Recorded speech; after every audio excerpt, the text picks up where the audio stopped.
క్రీస్తునందున్న ప్రియులకు ప్రేమతో వందనాలు తెలియజేయుచున్నాను. డిసెంబర్ నెల 8వ తేదీ 2024. ఈ రోజు దేవుడు మనకు చేస్తున్న వాగ్దానం ఏమిటనగా యెషయా గ్రంథము 55వ అధ్యాయము 3వ వచనం. చెవియొగ్గి నా యుద్ధకు రండి, మీరు వినిన ఎడల మీరు బ్రతుకుదురు. ఆమేన్. నా ప్రియమైన సహోదరి సహోదరులారా, ఈ లోకంలో జీవిస్తున్న మనమందరం కూడా ఏదో ఒక రోజు ఖచ్చితంగా మరణిస్తాం.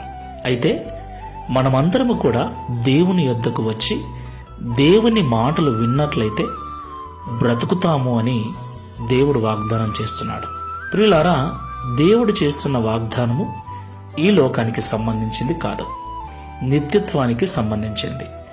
దేవుని మాటలు ఎవరైతే వింటారో వారు నిత్యము పరలోక రాజ్యములో దేవునితో కూడా బ్రతుకుతారు అని అర్థం. దేవునికి మహిమ కలుగును గాక. ఎలాంటి జీవితాన్ని జీవించినా ఈ లోకంలో ఒకరోజు కన్ను మూయాల్సిందే, నీతిమంతులైనా అనీతిమంతులైనా.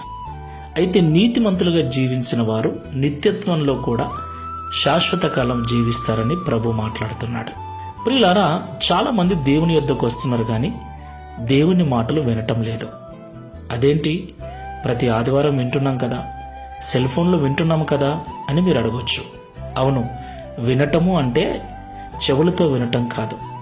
వినటము అనే మాటకు నిజమైన అర్థం, విన్నాము అన్న మాటకు నిజమైన అర్థం ఏంటంటే దాని ప్రకారంగా జీవించటము అని అర్థం. దేవుని యొద్దకు రావటం, దేవుని మాటలు వినటము అంటే దేవుని మాటల ప్రకారంగా జీవించటం అని. ఈ లోకంలో ఎవరైతే దేవుని మాటల ప్రకారంగా జీవిస్తారో వారే నిత్యత్వంలో క్రీస్తుతో కూడా జీవిస్తారు. దేవునికి మహిమ కలుగును గాక. కాబట్టి ఒకసారి పరలోకం వెళ్ళాలి, అక్కడే దేవునితో కూడా నిత్యత్వంలో ఉండాలని ఆశపడుతున్న మనమందరం ఈ లోకంలో దేవుని యొద్దకు వస్తున్నాం. మరి దేవుని మాటలు వింటున్నామా? అదేనండి, దేవుని మాటల ప్రకారంగా జీవిస్తున్నామా లేదా ఒకసారి పరిశీలన చేసుకుని ప్రార్థన చేసుకుందాం. సర్వోన్నతుడా, సర్వశక్తిమంతుడా, సర్వాధికారి, నీకు వందనాలు చెల్లిస్తున్నాం. ఈ ఉదయకాల సమయంలో మాతో మాట్లాడిన ప్రతి మాటను బట్టి స్తోత్రాలనైనా. నిజమే తండ్రి, మేమందరం కూడా పరలోకంలో ఉండాలని, నీతో కూడా నిత్యము బ్రతకాలని, జీవించాలని ఆశపడుతూ నీ యొద్దకు వస్తున్నాం.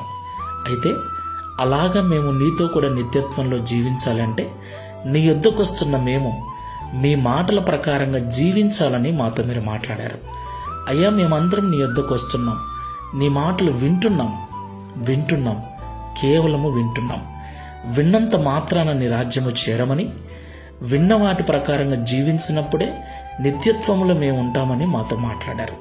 ఈ ప్రార్థనలో ఏకీభవిస్తున్న మేమందరం కూడా నీ యొద్దకు వస్తూ నీ మాటలు వింటూ విన్న మాటల ప్రకారంగా జీవించే కృపను అనుగ్రహించమని, తద్వారా ఈ లోకం విడిచిన తర్వాత నీతో కూడా పరలోకంలో నిత్యత్వములో ఉండుటకు సహాయం చేయమని, ఈ దిన వాగ్దానమును మా అందరి జీవితంలో నెరవేర్చి మీ నామమును మహిమపరచుకొనమని యేసుక్రీస్తు వారి నామములో ప్రార్థిస్తున్నాము తండ్రి. Amen. Praise the Lord. God bless you.